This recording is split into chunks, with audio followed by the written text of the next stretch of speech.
this Azure Functions session.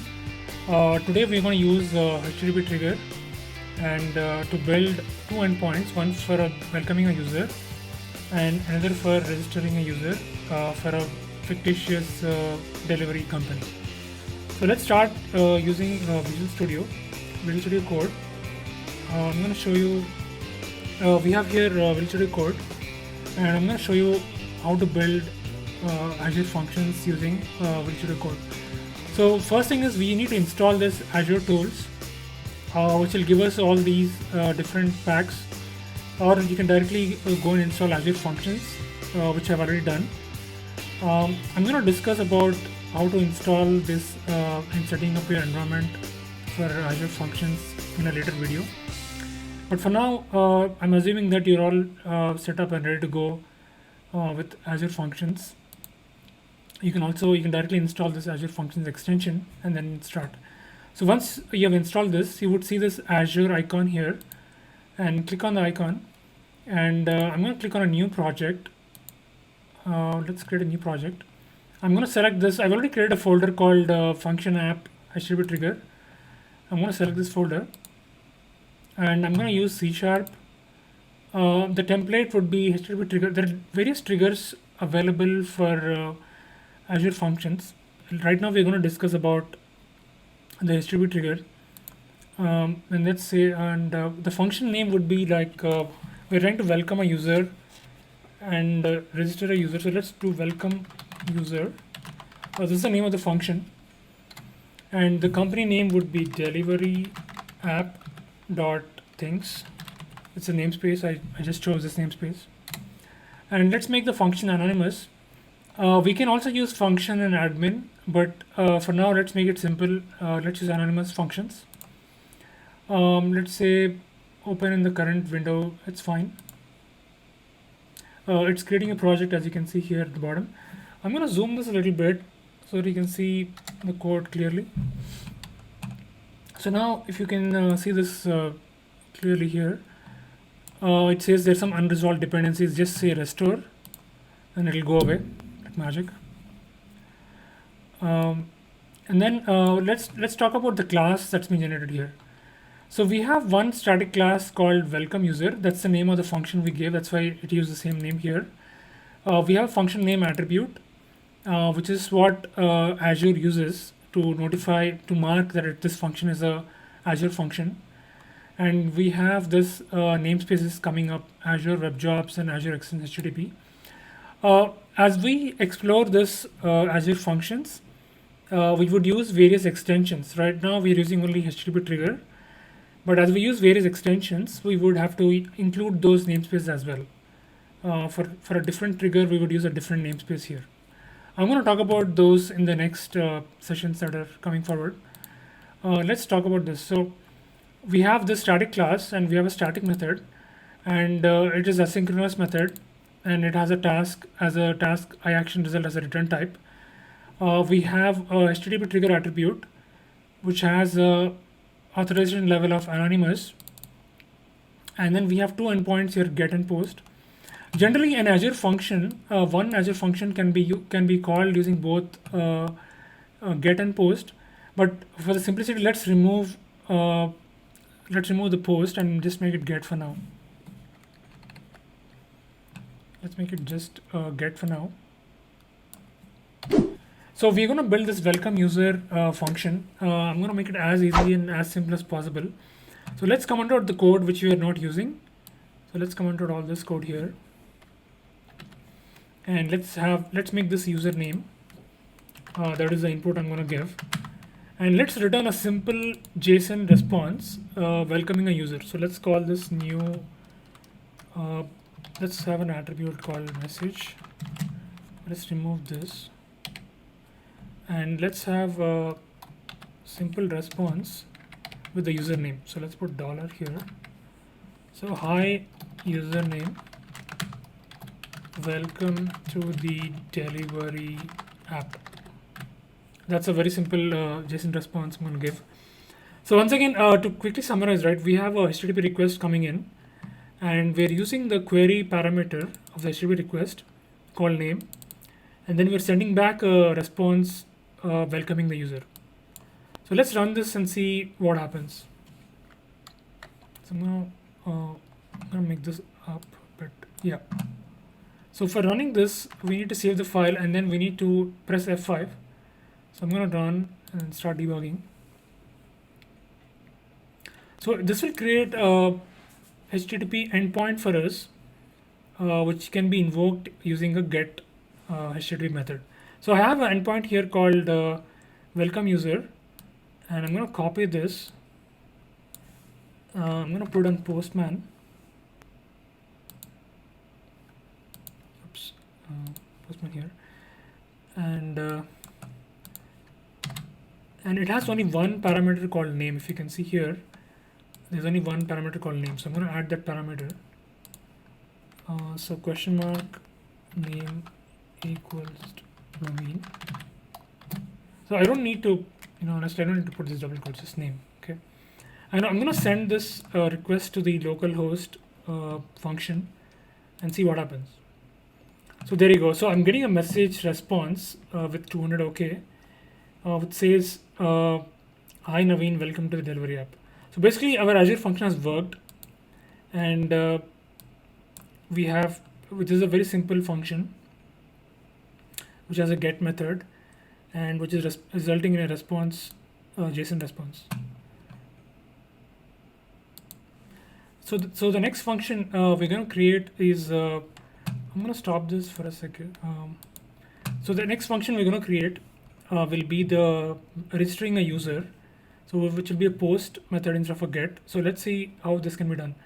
I'm going to copy this. I'm going to make it easy puzzle. So I'm going to copy this because it's already working, and I'm going to make some changes. So let's create a new file.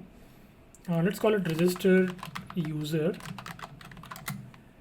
and copy paste this and just change very little things to make it work. So I'm going to make this register user. I'm going to copy this and change the function name here. I'm going to make this post because we're posting. We are using post HTTP protocol, and I'm going to remove this get, and let's use the post request. So let's remove this, and I'm going to uncomment this. So a post has a request body, and so that's what this is. So let's define a request body first. So let's create another file called as user model. This will be having the user name. I'm going to use the same namespace here. So notice how I'm quickly creating this. So I'm creating same namespace. I'm using the same namespace. I'm creating a simple class called user model. I'm going to make it public, and I'm going to define simple attributes called public string first name, public string last name, and a mobile number. That's all you need to registration these days. That's it. So I have this user model ready, and it is in the same namespace as the functions, which means I can directly associate it. I'm going to copy this. I'm going to go to register user. I'm gonna remove this dynamic. I'm going to paste it here. So that when it deserializes, I'm actually deserializing user model. So I'm actually making it here user model. So that way I'm deserializing a user model instead of some dynamic object. This makes it much easier. So we can just send a thank you message to the user. Like, so let's say the hi data dot first name. Actually, we can make it user here. So make it user dot first name, and thank you for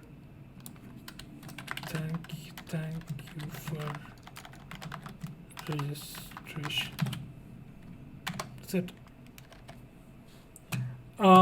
Let's run this and see what happens. So I would expect the Azure system to create 2 endpoints now. One for get and one for post. Let's see what happens.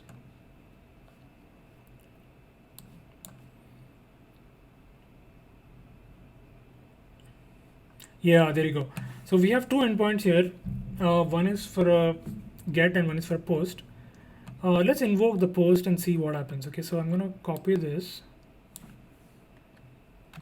I'm gonna paste it on the postman. I'm gonna create a new function, new post request. I'm gonna paste it here. Because it's a post, we need a body now. So we select body, we select raw, and we select JSON, and we just have to build the JSON object that we actually created in the user model here. So we have first name, last name, and mobile number. So back here, again, just first name, last name,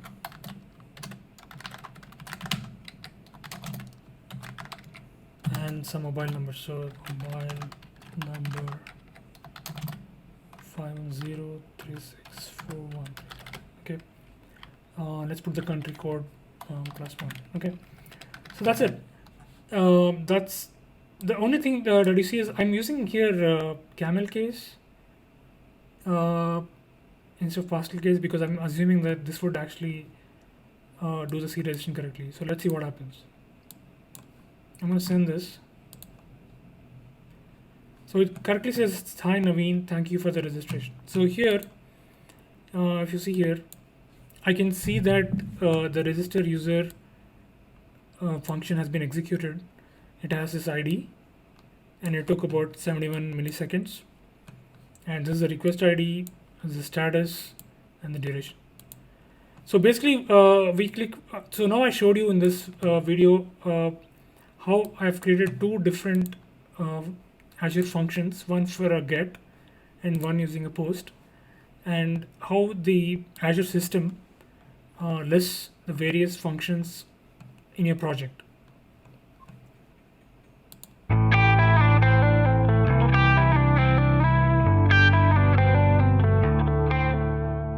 Talk about an advanced concept called execution context.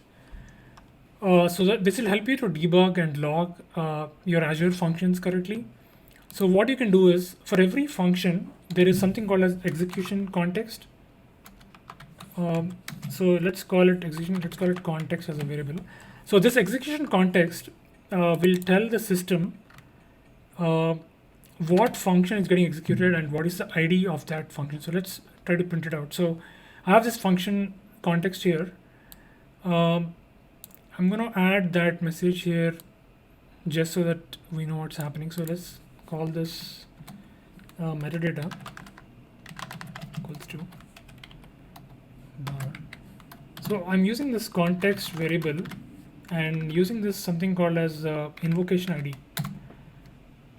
This will tell us the ID of the function invocation.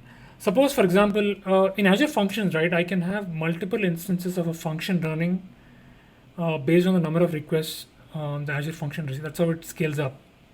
So that time the execution context and the invocation ID would be different because it's a different Azure function that is processing your request. So let's see how to do that. So let's add invocation ID here.